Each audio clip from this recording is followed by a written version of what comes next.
Good evening, Dr. Zakir Naik. This is Mary. I'm a Christian and a banker by profession. My question for you is based on your statement that nowhere in the Bible it's mentioned that Jesus Christ is the Son of God. And based on my knowledge and understanding of Bible, I have picked up two verses to quote, and I would like only your clarification in the light of Islam. The first one is Matthew chapter 3, verse number 17. And lo, a voice from heaven saying, "This is my beloved Son, in whom I am well pleased."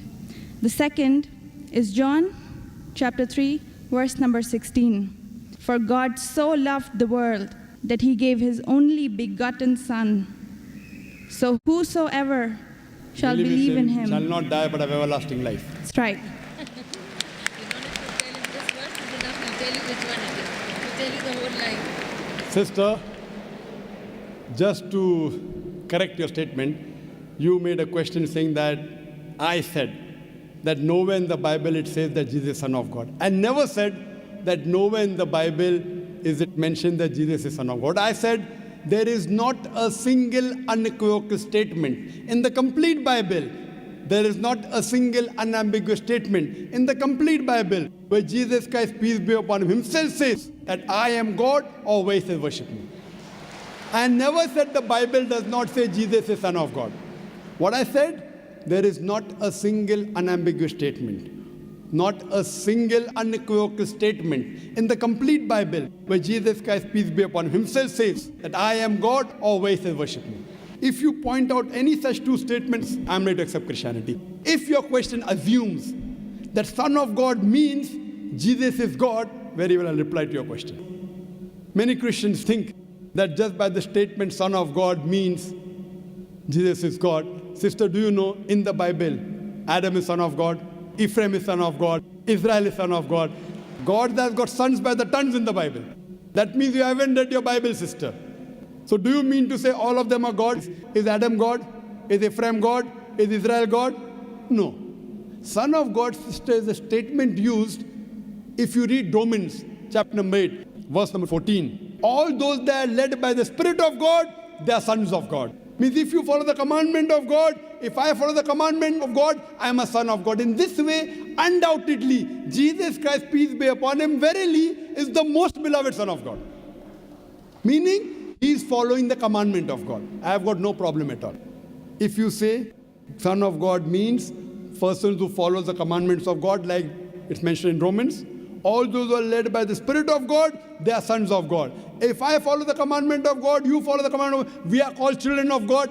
Very innocent statement, no problem. So as far as your Matthew is concerned, 3:17 I have clarified. Now coming to your second quotation of Gospel of John chapter 3 verse number 16.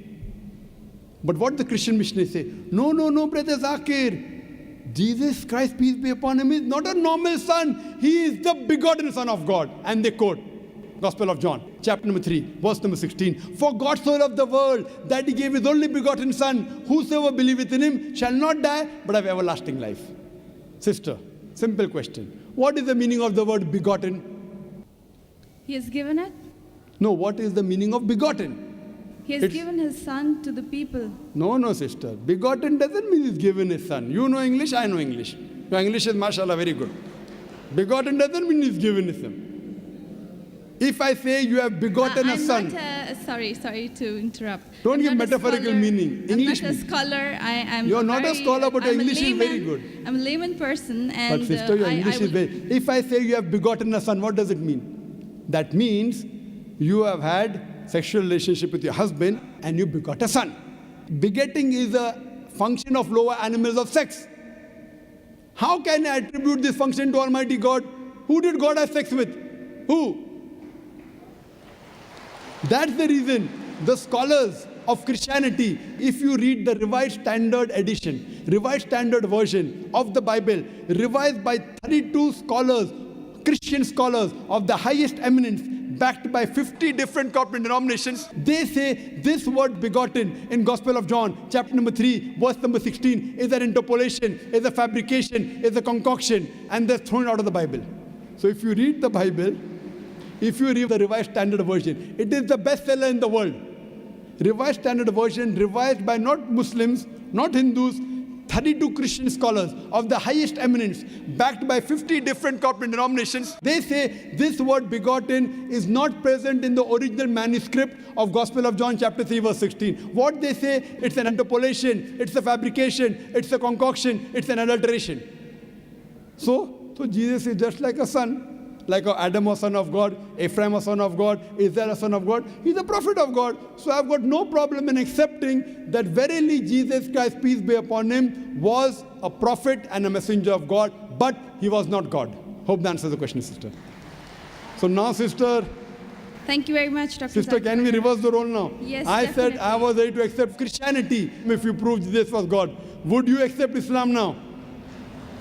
Would you agree that Jesus is the prophet of God? I have still a few more things to clarify. You're most welcome, sister. Why do Muslims refrain from the statement, Son of God? Why? Yes. If I answer the question, will you accept Islam?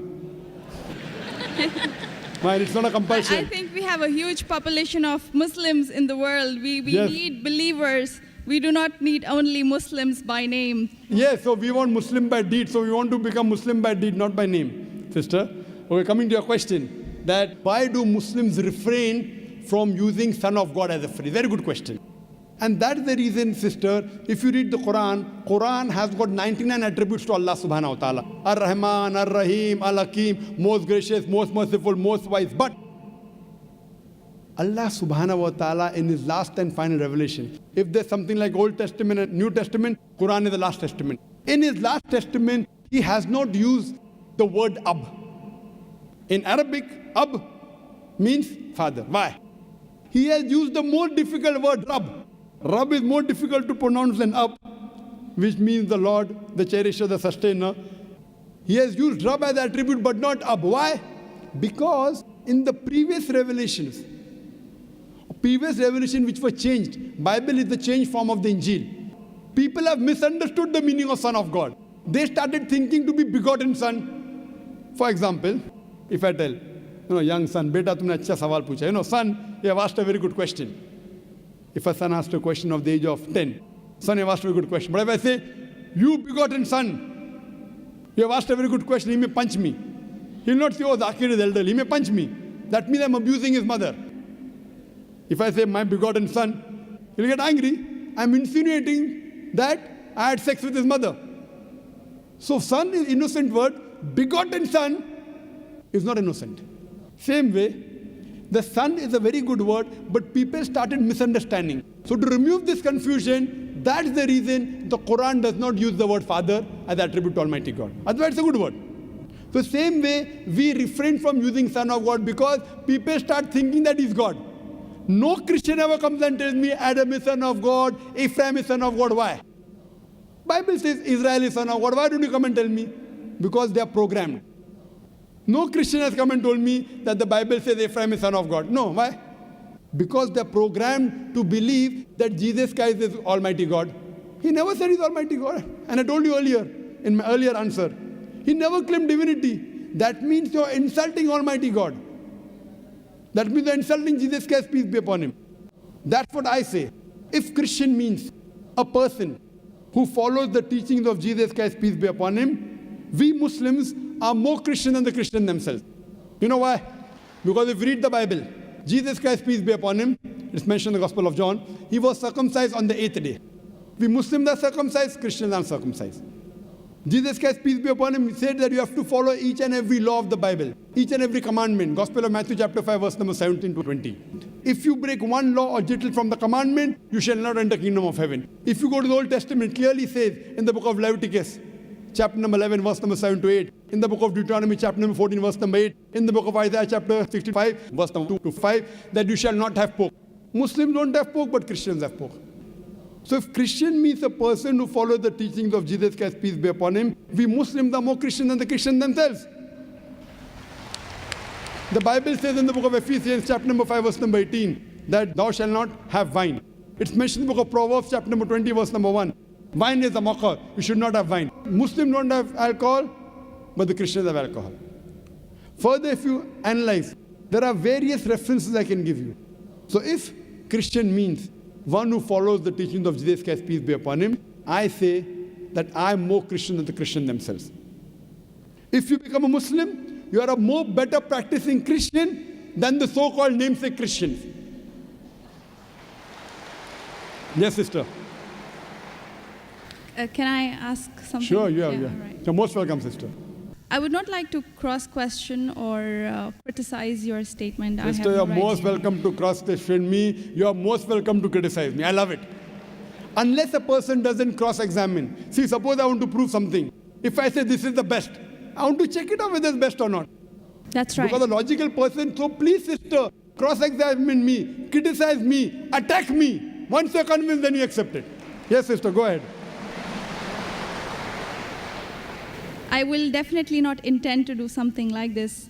The object of questioning more is to know more so that I know what I follow is right. That's all. Thank you very much. Sister can ask any question, no problem. You're most welcome.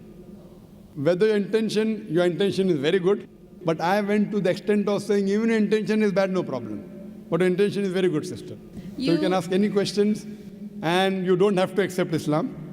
No one can force you. Quran says, La ikraha fid deen. There's no compulsion in religion. Truth stands out clear from error. So don't think that if I answer a question, you have to accept. On the day of judgment, only give the evidence that I gave you the answer. Yes, sister. Any questions? Thank you very much. Yes, sister. You said that we Muslims are better Christians than the actual Christians. So The complete statement I made, if Christian means a person who follows the teachings of Jesus Christ, peace be upon him, we Muslims are more Christian than the Christian themselves. Yes, sister, your question. But this is not a layman statement. Not I layman do not have a specialized knowledge of Islam and as well as Christianity. Fine, you can ask the doctors of divinity whether I'm saying is right or wrong. Yes, sister. Thank you very much, Dr. Naik. So what is the question that? That was my question, that why did you mention that we Muslims are better Christians than the actual Christians?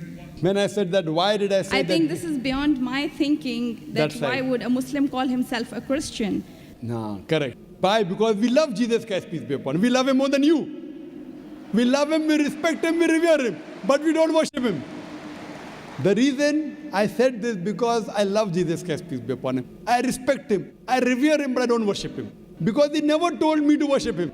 If he would have told me to worship him, I would have worshipped him. So that's the reason I say, if Christian means a person who follows the teachings of Jesus Christ, peace be upon him, I'm more Christian than the Christian themselves. Because I love Jesus Christ, peace be upon him. I respect him, I revere him, but I don't worship him. So hope that answers the question, sister. Thank you very much.